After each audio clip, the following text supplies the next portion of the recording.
et tout sur YouTube.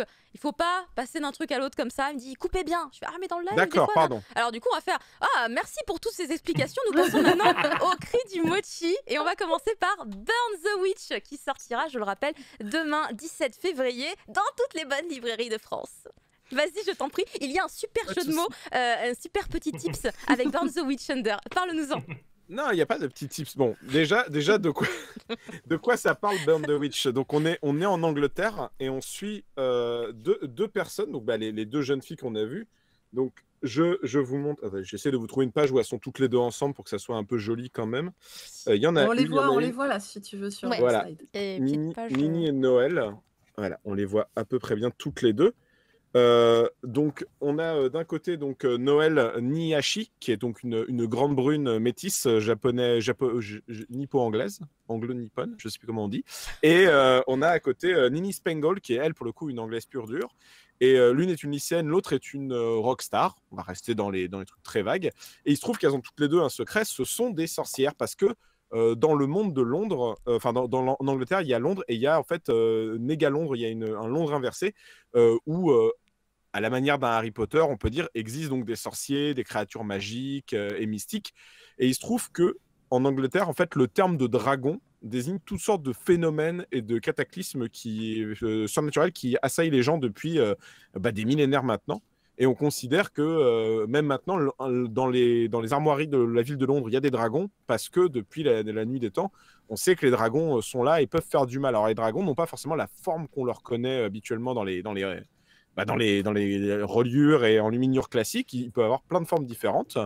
Et donc, le rôle des sorcières, en fait, c'est que ce sont les seules qui sont autorisées à toucher les dragons. Et donc, potentiellement, ou bien les remettre dans la nature, ou bien les tuer. Enfin, voilà, elles ont un rôle de régulation de ce monde-là au niveau des dragons.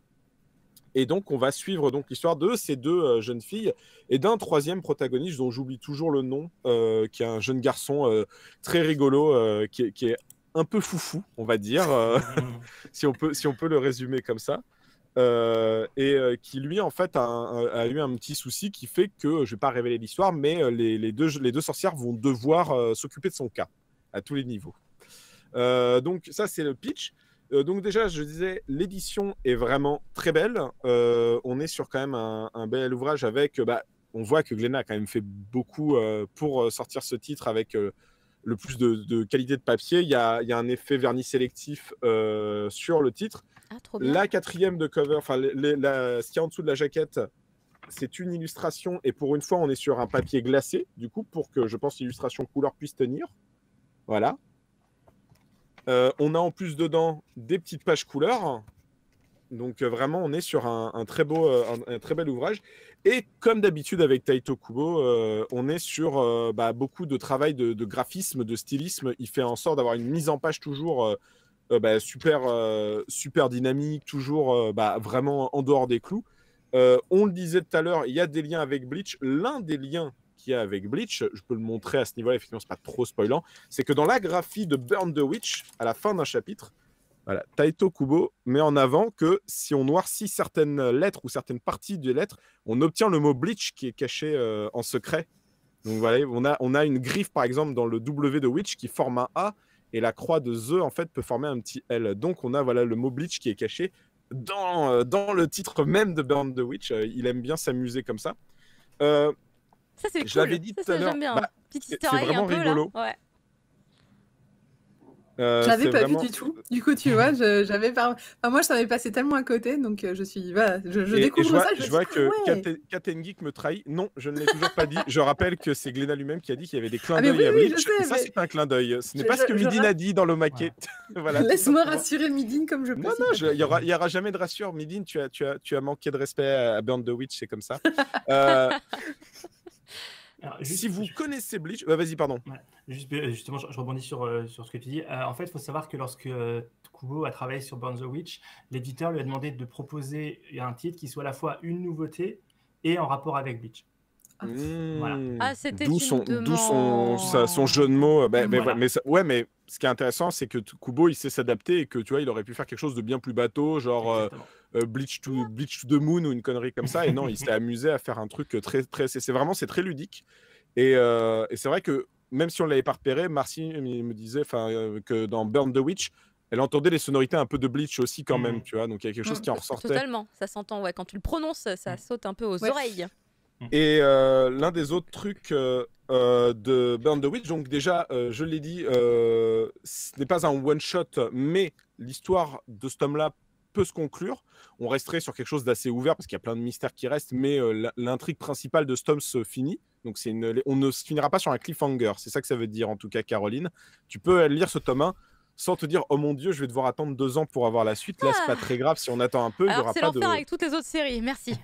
Exactement. En plus de ça, je l'avais dit tout à l'heure aussi, mais je le réexplique. À la différence de Bleach, qui est une série très longue où il avait dû user de techniques de mise en scène et de narration pour continuer sa série avec, par exemple, en allongeant les combats le plus possible, en faisant des cases très élancées pour gagner du temps sur la narration. Là, il le dit dès ce que Benoît avait dit, il le dit dès le début. Il dit pendant des années, j'ai rêvé d'une existence où je pourrais dessiner un manga à mon rythme. Aujourd'hui, je suis en train de la vivre. C'est le top. Et on sent qui se fait plaisir. En fait, en vrai, si vous êtes fan de Bleach, que vous aviez lâché parce que ça avait perdu en qualité, c'était trop long, c'était tout ce que vous voulez, vraiment, prenez Burn the Witch. Il est libéré, délivré. Mais vraiment, en fait, C'est le seul vraiment, sentiment que j'ai. on a le meilleur de Taito Kubo parce qu'on a les débuts. On a les débuts de Bleach, on a la folie créative, on a le fait qu'il veut poser un univers, qu'il invente des personnages, et on a aussi le fait qu'il y a une maîtrise graphique incroyable. Je pense que là, on le voit avec les pages que Caro a mis en avant, mais en fait, toutes les pages sont des œuvres d'art, quoi. Même les simples. C'est ce qu'on disait tout à l'heure, justement. C'est ça. Ouais. On était en train de le dire, genre, dès la page 1, c'est perfect, tu vois, dès la page 1. C'est toujours super intéressant.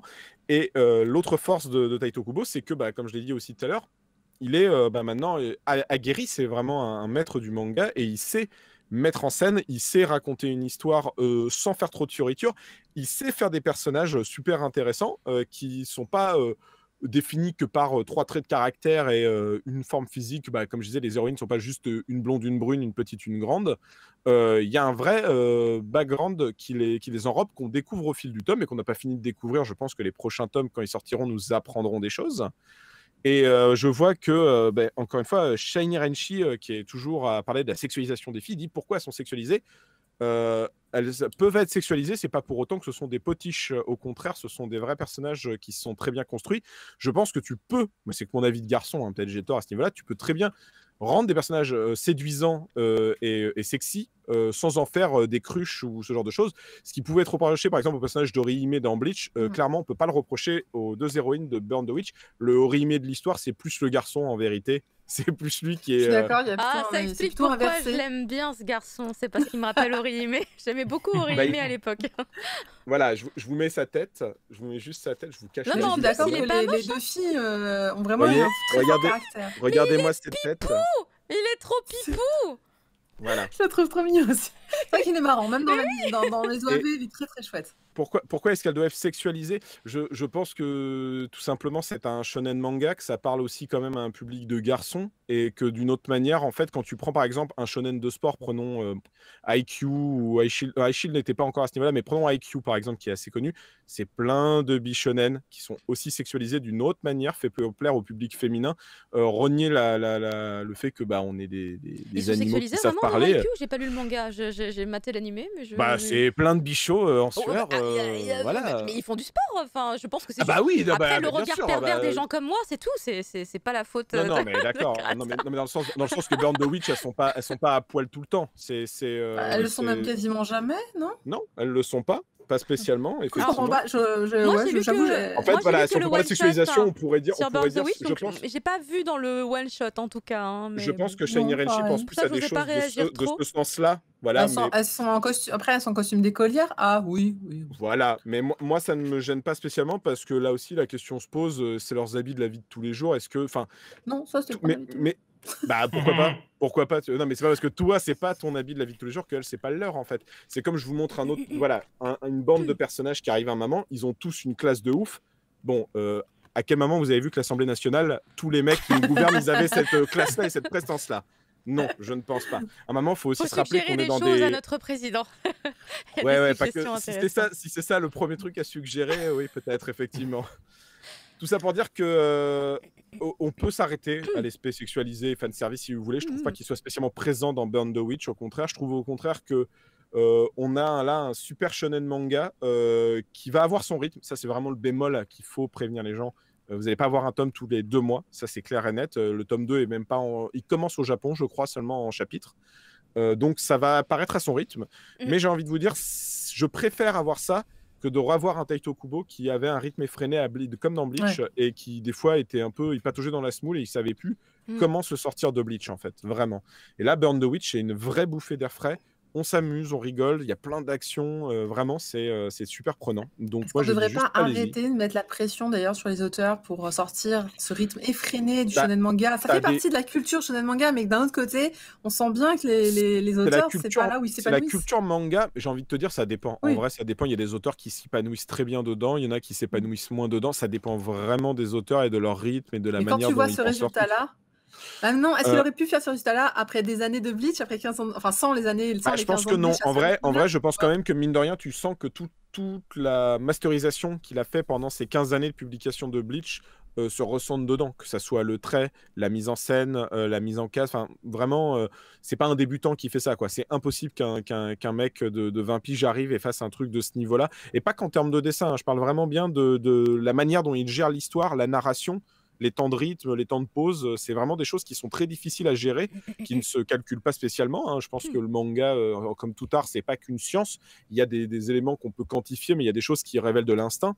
Et ce genre de choses, tu peux l'avoir que si tu as beaucoup travaillé, ou en tout cas que Je tu suis as d'accord. beaucoup expérimenté. Et là, ça se ressent parfaitement. En tout cas, c'est un excellent premier volume et une excellente série, je trouve.